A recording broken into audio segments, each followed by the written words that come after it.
اس کے بعد مقدمے چلے، گاندھی جی نے سول نافرمانی کی تحریک چلائی، سب سے زیادہ حصہ لینے والے اگر کوئی تھے تو دلی سے لے کے اور ہندوستان کے ہر شہر میں سب سے بڑی گرفتاریاں اگر دی تھی تمہاری اس جمعیت علماء نے دی تھی اور کوئی نہیں تھا۔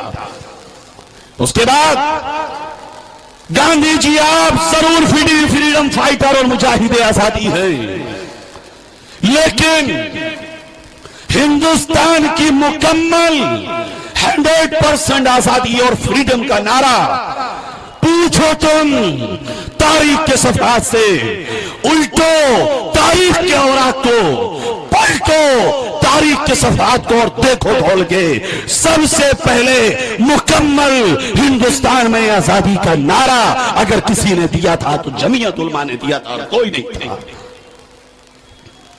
اور آخر جب ہندوستان کو بانٹنے کی بات کی گئی، جمعیت علماء کھڑی ہوئی اور کہا جمعیت نے ہندوستان کو مت بانٹو، اس لیے کہ یہ ہندوستان اگر بٹا تو نہ یہاں محفوظ رہیں گے لوگ نہ وہاں محفوظ رہیں گے لوگ، بلکہ اگر تمہیں ہندوستان کو آباد کرنا ہے، ہندوستان کو ترقی پر چلانا ہے تو ہندوستان کو متحدہ ہندوستان بناؤ۔ لیکن سردار پٹیل کی ناجائز اولادوں کی وجہ سے اور سردار پٹیل کی گندی ناپاک گھناؤنی سازشوں کی وجہ سے ہندوستان کا بٹوارا ہوا، ہندوستان تقسیم ہوا۔ جمعیت علماء کہتی رہی، چیختی رہی، چلاتی رہی، ہندوستان مت بانٹو، ہندوستان مت بانٹو۔ اگر آج تم ہم سے یہ کہتے ہو ہم نے تمہیں پاکستان دیا ہے، ہم نے پاکستان نہیں مانگا تھا، ہم نے تو ہندوستان کی 100% آزادی مانگی تھی۔ بہرحال 1947 15 اگست کو ہندوستان آزاد ہوا۔ ایک طرف دلی میں انڈیا گیٹ پر ہندوستان کی آزادی کا پرچم لہرایا جا رہا ہے، دوسری طرف مسلمانوں کی تباہی اور بربادی کے منصوبے بنائے جا رہے ہیں۔ میرے آپ کے بزرگ یہ خواب دیکھ رہے ہیں کہ اب ہندوستان آزاد ہوا، اب ہندوستان کی بٹیا کی عزت محفوظ ہو گئی، اب ہندوستان محفوظ ہو گیا، یہاں بلا تفریق مذہب و ملت ہر شخص اچھی زندگی جیے گا۔ لیکن یہ کچھ نہیں ہوا۔ آج میرے بزرگوں نے سوچا تھا، جو سوچا تھا وہ نہیں ہوا۔ آج ہونا تو یہ چاہیے تھا، ہندوستان کی آزادی میں جن کا سب سے بڑا کردار ہے، جن کی سب سے زیادہ قربانیاں ہیں، جن کے کٹے ہوئے سروں کی اگر تعداد گنو گے 99% سر ہمارے ملیں گے، 1% سر تمہارے ملیں گے۔ آنکڑا لگاؤ،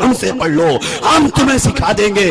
تم پانچوں کی پانچوں آزادی کی لڑائیوں کا حساب لگاؤ اور دیکھو ایمانداری کے ساتھ، انصاف کے ساتھ، عدل کے ساتھ، انصاف کے ساتھ اس پیمانے پر تولو، تم خود یہ کہو گے کہ مسلمان 99% ہندوستان کی آزادی کا حصے دار ہے۔ لیکن کیا ہوا؟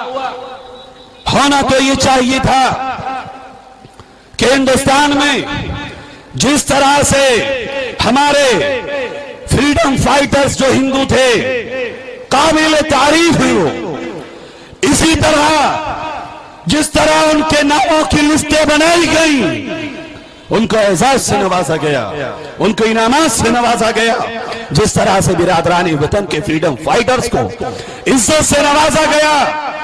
ہوتا تو یہ مسلمان کو بھی اسی طرح نوازا جاتا، ہوتا تو یہ مسلمان کے مجاہدین آزادی کی لسٹ بھی پارلیمنٹ اور راجیہ سبھا کے ہاؤس میں سنائی جاتی۔ لیکن اگر ہوا تو یہ ہوا، آج 65 سال آزادی کو گزر چکے ہیں، مسلمان کو اگر کچھ ملا ہے تو 23,000 فسادات کا گلدستہ اس کے ہاتھ میں آیا ہے، اس کے سوا کچھ نہیں۔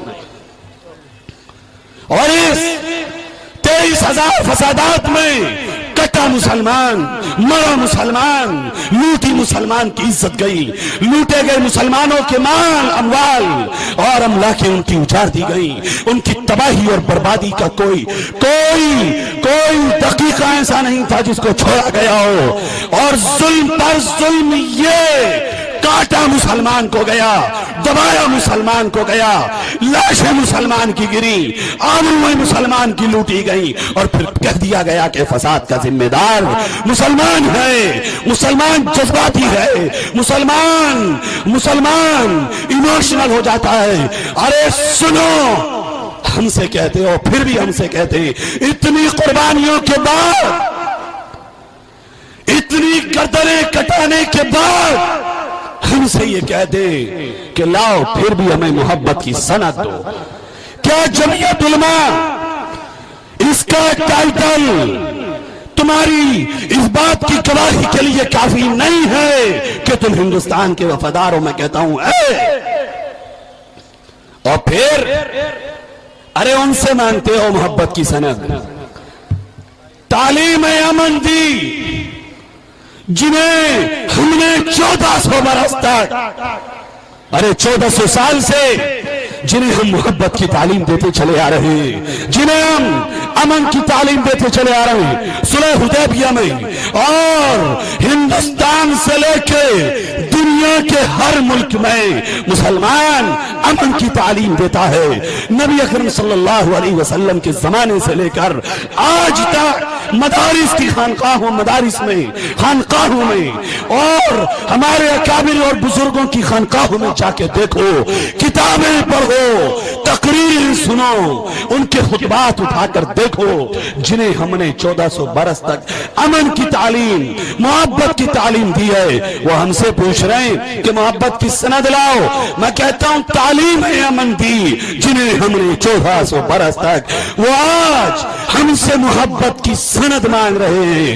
اور یہ سورج جس کا کام یہ ہے کہ اگر ذرا سی گرمی اس کو برف کو دکھا دے تو برف پگھل جائے، برف جس کا کام یہ ہے کہ تپش لگے اور وہ پگھل جائے۔ میں کہتا ہوں انہی کو مخاطب کر کے، سردار پٹیل کی ناجائز اولادوں کو مخاطب کر کے کہتا ہوں کہ حیرت ہے، برف کے پگھلتے ہوئے کچھ ٹکڑے سورج سے حرارت کی سند مانگ رہے ہیں۔ اور کتنا مارو گے ہمیں؟ آج وقت آیا ہے کہ جمعیت علماء ان فسادات کے لیے مطالبہ کر رہی ہے تم سے قانون بنانے کا۔ بناؤ قانون۔ اگر قانون نہیں بناؤ گے، اگر تم اس مطالبے کو نہیں مانو گے، ملک برباد ہوگا، ملک تباہ ہوگا، ملک کی معیشت تباہ ہو جائے گی۔ اس لیے کہ جس ملک میں 25 کروڑ مسلمان خوشحال نہیں ہوگا، وہ ملک بھی خوشحال نہیں ہو سکتا۔ میرے دوستو، یہ جو 3 مطالبے حضرت آپ کے سامنے بیان کریں گے، جو رکھے ہیں آج، میں آپ کو ایک بات بتا رہا ہوں، قیادت کا دم بھرنے والے بہت ہیں، لیڈری کے دعوے کرنے والے بہت ہیں، میں قائد ہوں، میں رہبر ہوں، میں کچھ اور ہوں، لیکن یاد رکھنا قیادت کا صحیح حقدار کون ہے؟ قیادت کا حق کون ادا کر رہا ہے؟ مسلمان 65 سال سے پٹتا ہے، کہاں چلے گئے قائد؟ کہاں چلے گئے ہندوستان کے رہبر؟ کہاں چلے گئے ہماری بہنوں کے آنسوں کو پہنچنے والے؟ کوئی نہیں آیا، نہ منسٹر کوئی آیا، نہ ایم ایل اے کوئی آیا، نہ ایم پی کوئی آیا، نہ کوئی اور مذہبی لیڈر آیا۔ اگر کسی نے آ کے میری ماں کے دکھ کو بانٹا ہے تو وہ صرف ایک شخصیت ہے، وہ صرف ایک ذات ہے۔ ہندوستان کے حالات تو دیکھو، میں نام لے رہا ہوں آپ کے سامنے اور کھل کے کہتا ہوں، اللہ کو حاضر و ناظر جان کے کہتا ہوں، کوئی ہندوستان میں سوائے امام الہند مولانا ارشد مدنی صاحب دامت برکات ان کے علاوہ، مولانا ارشد مدنی کے علاوہ کوئی نہیں ہے جو بغیر کسی لالچ اور حرص اور طمع کے مسلمانوں کی لڑائی کے لیے آگے بڑھا۔ دیکھیں آپ ابھی 18-15 سال سے نیا منصوبہ بنایا گیا، لاؤ مسلمان کے بچے کو ڈال دو جیل میں پکڑ کے، کیا دو دیسا یہ ٹیررسٹ ہے، یہ آتنکوادی ہے، سپریم کورٹ کے آئین کو تباہ کر رہی ہے، قانون کی دھجیاں اڑا رہے ہیں، قانون کے ٹکڑے ٹکڑے کر دیے، کوئی ان کی مار پکڑنے والا نہیں، کوئی ان کے ظالم پنجے کو دبوچنے والا نہیں۔ آپ دیکھیے میرے رامپور سے میرا تعلق ہے، سی آر پی ایف میں 31 دسمبر 2007 کو حملہ ہوا، سب کو معلوم ہے حملہ نہیں تھا، آپس کی رنجش میں شراب پی کر کے جشن میں گولیاں چلی، لیکن 5 مسلمان جوانوں کو پکڑ لیا گیا۔ رامپور کا قائد، یو پی کے قائد، ملک کے قائد سوتے رہے اور ان 5 جوانوں کو 6 مہینے تک نہ داڑھی میں کنگھا کرنے کی اجازت، نہ بالوں میں کنگھا کرنے کی اجازت، نہ نہانے کی اجازت، 6 مہینے تک ان کے بالوں میں چوہیں پڑ گئی، میل کا انبار لگ گیا، کوئی ان کا پرسان حال نہیں پوچھنے والا، کوئی یہ بھی کہنے والا نہیں کہ یہ غلط ہے۔ سب نے کہا ہم مذمت کرتے ہیں، سی آر پی ایف حملے کی مذمت کرتے ہیں، لیکن میرے قائد کھڑے ہوئے، حضرت مولانا ارشد مدنی صاحب کھڑے ہوئے، کہا تم یہ کہو مسلمان بے نمازی ہے مان لوں گا، تم یہ کہو مسلمان سنت سے نبی کی دور ہے میں مان سکتا ہوں، لیکن اگر یہ کہو گے مسلمان دہشت گرد ہے، ارشد مدنی اس کو نہیں مانے گا۔ اور کھڑے ہوئے سی آر پی ایف کانڈ کا مقدمہ اپنے ہاتھ میں لیا، اور دلی سے وکیل صاحب رامپور ہر تاریخ پہ آتے ہیں، کون ہے وہ؟ مولانا کا کوئی رشتہ دار نہیں، حضرت کا کوئی ریلیشن ان سے نہیں تھا، کوئی تعلق اس سے پہلے نہیں تھا، نہ ان کے اسٹوڈنٹس اور شاگرد ہیں وہ، لیکن ایک رشتہ ہے جو مجھے اور آپ کو رب نے دیا ہے، وہ رشتہ جو سب سے پاک ہے، جو سب سے معزز ہے، جو سب سے برتر ہے، جو سب سے بالا ہے، وہ رشتہ ہے ایمانی رشتہ۔ میرے قائد نے کہا ایمانی رشتے کا بارہ میں رکھوں گا اور میں تمہارے مقدمے لڑوں گا۔ ان کی مائیں روتے روتے اندھی ہو گئیں، کسی کو ان کے آنسو پہنچنے کی فکر اور وقت بھی نہیں تھا، لیکن ہمارے حضرت مولانا ارشد مدنی صاحب آئے، حالانکہ وہ 5 کے 5 ہمیں ماننے والے نہیں، ہم سے تعلق رکھنے والے نہیں، وہ 5 کے 5 ہم سے بچنے والے مسلک سے تعلق رکھنے والے تھے، لیکن حضرت نے کہا کچھ بھی ہو یہ مسلمان تو آئے، میں ان کا مقدمہ لڑوں گا اور